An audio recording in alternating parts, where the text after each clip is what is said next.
জিলহজ মাসের চাঁদ দেখা গেছে। আগামী 17 জুন সোমবার দেশে উদযাপন হবে পবিত্র ঈদুল আজহা। ব্যাংকে অর্থ ফেরাতে কালো টাকা সাদা করার সুযোগ। জরুরি সরকার চাওয়া লোকদের কিছুই ভালো লাগে না, বললেন প্রধানমন্ত্রী। কালো টাকা সাদার সুযোগ হবে না সাবেক আইজিপি বেনজিরের, বলছে এনবিআর। শীঘ্রই কমবে মূল্যস্ফীতি, দাবি অর্থমন্ত্রীর। বাজেট উচ্চাভিলাষী মন্তব্য সিপিডির। চুরি দুর্নীতিকে উৎসাহিত করার বাজেট, অভিযোগ মির্জা ফখরুলের। কালো টাকা সাদার সুযোগ অসততাকে উৎসাহিত করে, মন্তব্য ব্যারিস্টার জমির উদ্দিনের। দেখছিলেন বিআরবি কেবল সংবাদ শিরোনাম, এবারে বিস্তারিত। দেশের আকাশে পবিত্র জিলহজ মাসের চাঁদ দেখা গেছে। 17 জুন সোমবার ঈদুল আজহা উদযাপন হবে। শুক্রবার সন্ধ্যায় বায়তুল মোকাররম জাতীয় মসজিদে জাতীয় চাঁদ দেখা কমিটির সভায় এই সিদ্ধান্ত নেওয়া হয়। ঈদুল আজহার তারিখ নির্ধারণ ও হিজরি 1445 সনের পবিত্র জিলহজ মাসের চাঁদ দেখার সংবাদ পর্যালোচনার জন্য বায়তুল মোকাররম জাতীয় মসজিদের ইসলামিক ফাউন্ডেশনে এই বৈঠক হয়। ধর্মমন্ত্রী ফরিদুল হক খান সভায় সভাপতিত্ব করেন। নতুন চাঁদ দেখার মাধ্যমে হিজরি জিলহজ মাস শুরু হয়। এ মাসে পবিত্র হজ পালন করা হয়। বৃহস্পতিবার সৌদি আরবে জিলহজ মাসের চাঁদ দেখা যাওয়ায় 16 জুন দেশটিতে ঈদুল আজহা উদযাপনের ঘোষণা দেওয়া হয়েছে।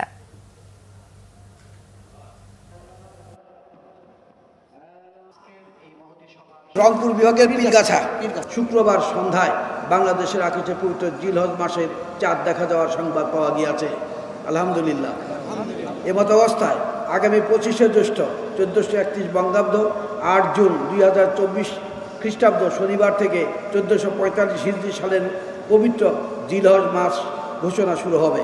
প্রেক্ষিতে আগামী 10 জিলহজ 1445 হিজরি 3রা আষাঢ় 1431 বঙ্গাব্দ 17 জুন 2024 খ্রিস্টাব্দ তারিখ সোমবার সারা দেশে পবিত্র ঈদুল আজহা উদযাপিত হবে ইনশাআল্লাহ। মূল্যস্ফীতির কথা মাথায় রেখে মানুষের কষ্ট লাঘবে সব দিক বিবেচনা করেই বাজেট দেওয়া হয়েছে বলে জানিয়েছেন প্রধানমন্ত্রী শেখ হাসিনা। তিনি বলেন, এক শ্রেণীর মানুষ আছে যাদের কোনো কিছুই ভালো লাগে না, তারাই বাজেট নিয়ে সমালোচনা করছে। জরুরি সরকার না আসলে তাদের মূল্যায়ন হয় না বলেই তারা এসব বলে বেড়ায় বলে মন্তব্য করেন প্রধানমন্ত্রী। ব্যাংকিং চ্যানেলে টাকা ফেরাতেই কালো টাকা সাদা করার সুযোগ বলেও জানান প্রধানমন্ত্রী। রোকনুজ্জামানের রিপোর্ট। ঐতিহাসিক 6 দফা দিবস উপলক্ষে রাজধানীর তেজগাঁয়ে আলোচনা সভার আয়োজন করে আওয়ামী লীগ। অনুষ্ঠানে দেয়া বক্তব্যে প্রধানমন্ত্রী বাঙালির মুক্তি অর্জনে ঐতিহাসিক 6 দফার গুরুত্ব তুলে ধরেন। বাংলাদেশের মানুষকে এছাড়া টানা চতুর্থ মেয়াদের প্রথম বাজেট নিয়ে বিস্তারিত কথা বলেন প্রধানমন্ত্রী। বলেন, বাজেটের আকার তেমন বাড়েনি, কারণ মূল্যস্ফীতির কারণে মানুষের কষ্ট লাঘবের কথা মাথায় রেখে বাজেট দেয়া হয়েছে।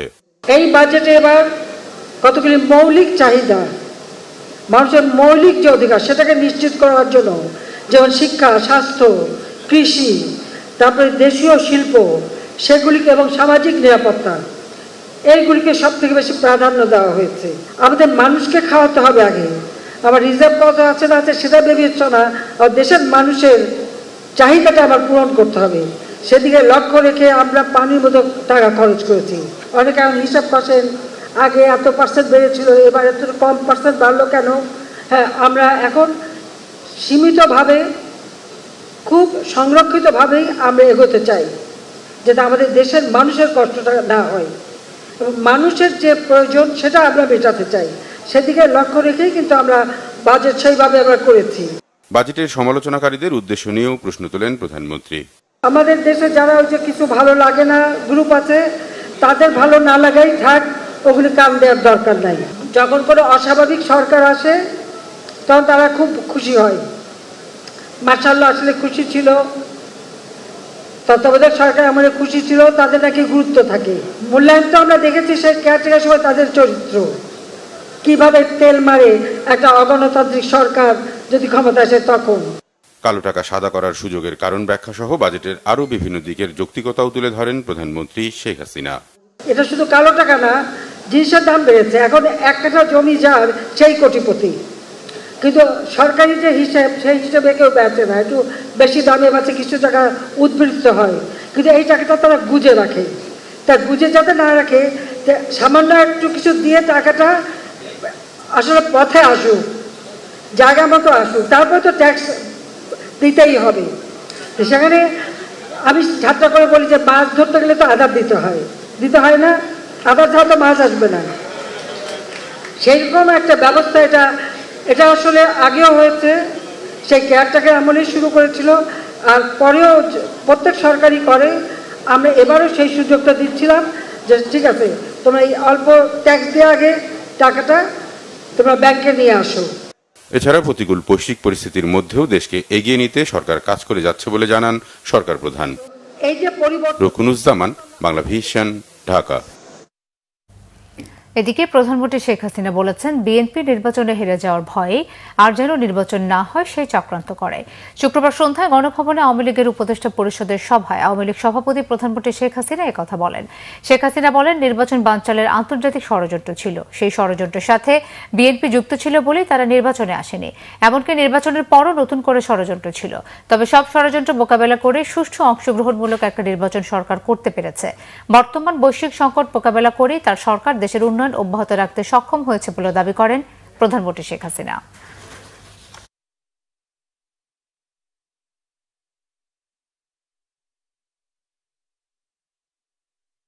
অনেক আন্তর্জাতিক চক্রান্ত ষড়যন্ত্র ছিল যেন নির্বাচনটাই না হয়, যেটা ছিল যে নির্বাচন যেন না হয়, নির্বাচন করা যাবে না, এই ধরনের একটা প্রক্রিয়া শুরু করেছিল।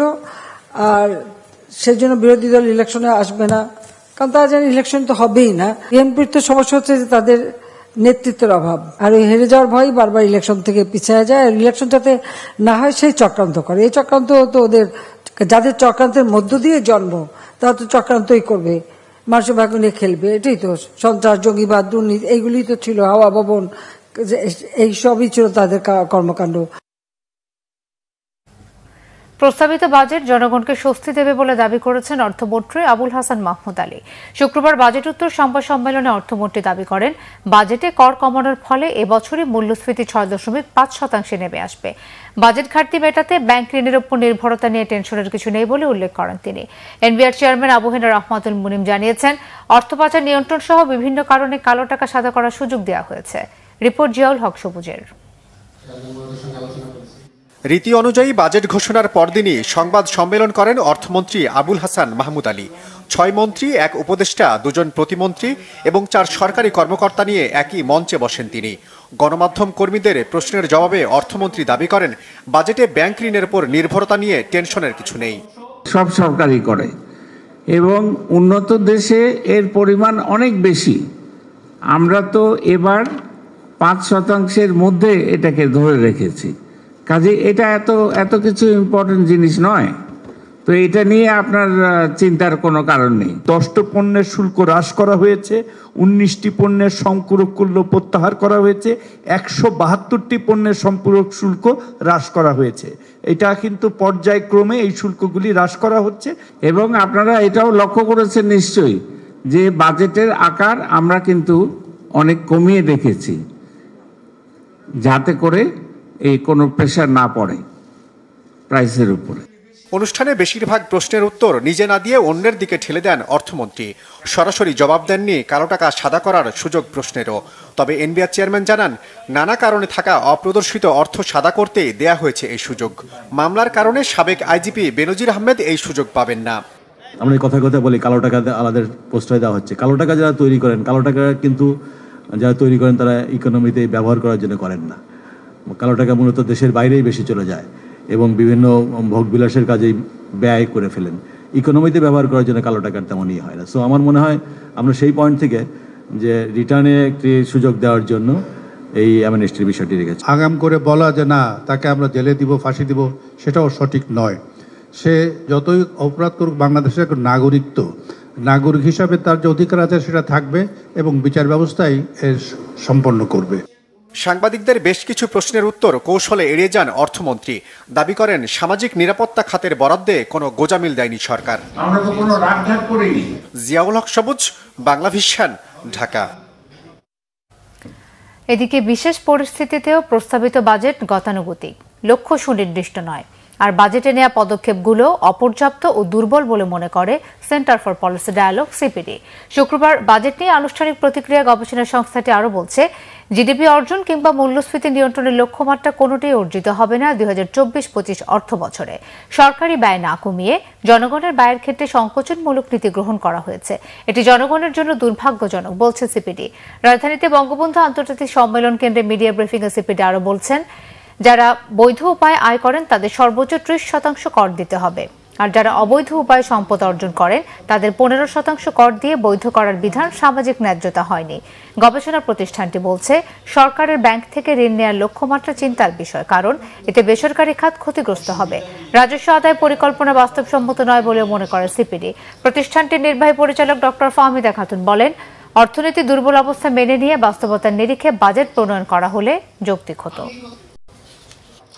এই যে একটা সংকটময় চ্যালেঞ্জিং সময়ে, এক্সট্রাঅর্ডিনারি টাইমে আমরা বলছি যে এই একটা সংকটকালীন সময়ে একটা সাধারণ বাজেট দেওয়া হয়েছে, যেটা কিনা অন্য 8-10টি বাজেটের মতোই এই বাজেট দিয়ে এই সংকট মোকাবেলা করা সম্ভব নয়। তার কারণ আওয়ামী লীগের যে নির্বাচনী ইশতিহার, আমার যদি ভুল না হয় অধ্যায় 3, সেখানে স্পষ্টভাবে বলা আছে দুর্বৃত্তায়ন, তারপরে এই যারা নাকি বিভিন্নভাবে কর খেলাপি, ঋণ খেলাপি ইত্যাদির বিরুদ্ধে শূন্য সহিষ্ণুতার কথা সেখানে উল্লেখ আছে। সুতরাং এখন যেটা আর কি দেওয়া হচ্ছে এটা অবশ্যই সাংঘর্ষিক। অন্যদিকে প্রস্তাবিত বাজেটকে কালো টাকা সাদা করার বাজেট বলে মন্তব্য করেছেন বিএনপি মহাসচিব মির্জা ফখরুল ইসলাম আলমগীর। এই বাজেটে কর্মসংস্থানের কোনো সুযোগ নেই বলেও মন্তব্য করেন তিনি। দেশের সব প্রতিষ্ঠানকে দলীয়করণের অভিযোগ করেন বিএনপি মহাসচিব। রিপোর্ট করছেন সিকান্দার রেহমান। বিএনপির প্রতিষ্ঠাতা সাবেক রাষ্ট্রপতি জিয়াউর রহমানের 43তম শাহাদত বার্ষিকী উপলক্ষে ঢাকা রিপোর্টার্স ইউনিটিতে আলোচনা সভা করে বাংলাদেশ কৃষি বিশ্ববিদ্যালয়ের সোনালী দল। বিএনপি মহাসচিব কথা বলেন প্রস্তাবিত বাজেট প্রসঙ্গে। এই বাজেট তো হচ্ছে আপনার কালো টাকার বাজেট। কালো টাকা কি করে সাদা করা যাবে তার বাজেট, কি করে দুর্নীতি আরো বেশি করে করা যাবে তার বাজেট। আপনি দেখেন ট্রান্সপোর্ট সেক্টর সবচেয়ে বেশি বরাদ্দ প্রায় বোধ হয় ট্রান্সপোর্ট সেক্টরে, তাই না ভাই? হ্যাঁ, ট্রান্সপোর্ট সেক্টরে চুরির সবচেয়ে বেশি সুবিধা। ক্যাপিটাল মিশনের উপর ট্যাক্স বাড়ানোর অর্থ কি? অর্থ হচ্ছে যে এখানে যেন ইন্ডাস্ট্রি না হয়, যন্ত্রপাতি যেন আমদানি করতে না পারি আমরা, আর কোনো কলকারখানা না করতে পারি। এমপ্লয়মেন্ট কোথায়?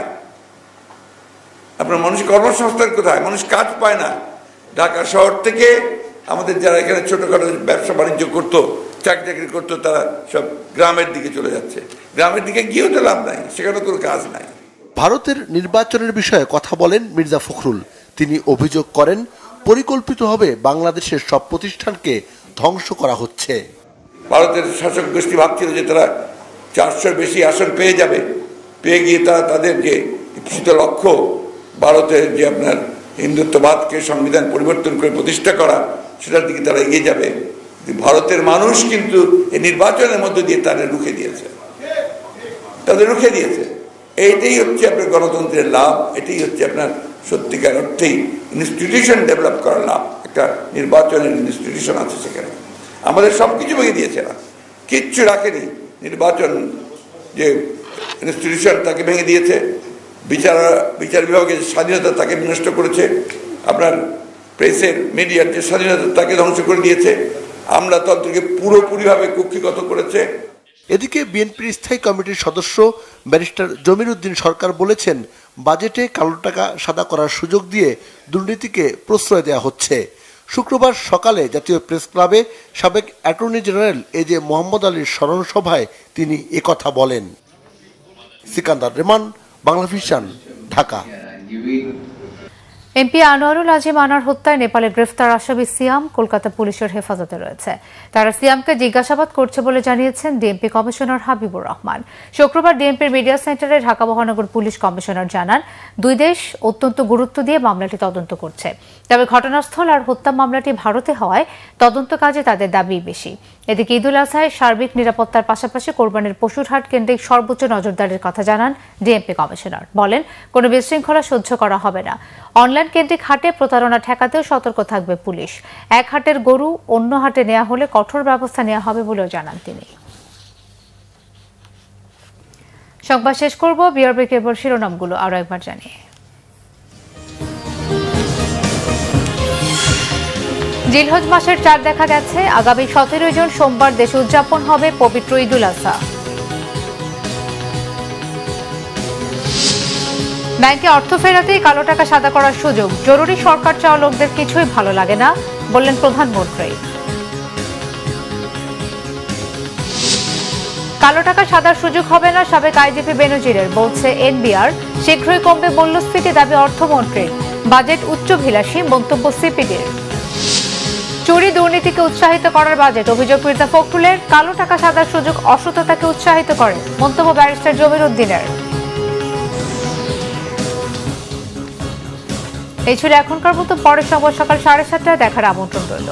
এছাড়া বাংলা ভিশন সংবাদ ও সংবাদ সংশ্লিষ্ট অনুষ্ঠান দেখতে ভিজিট করুন www.bvnews24.com ও facebook.com/banglavisionnews এবং সাবস্ক্রাইব করুন youtube.com/banglavisionnews। ধন্যবাদ।